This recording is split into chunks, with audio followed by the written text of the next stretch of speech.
What's the meaning of cantilever?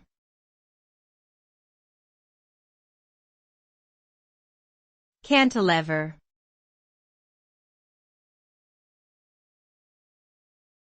Cantilever.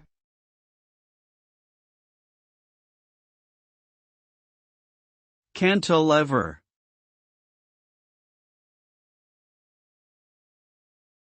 Cantilever.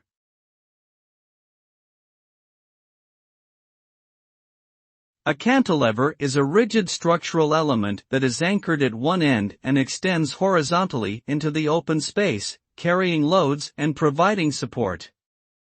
It works by distributing the weight of the load to the supporting structure at the anchored end.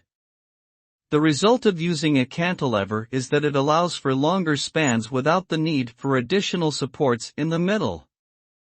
Common examples of cantilevers include diving boards, balconies, and bridges. They are used extensively in engineering and architecture and have become an essential design element in modern construction.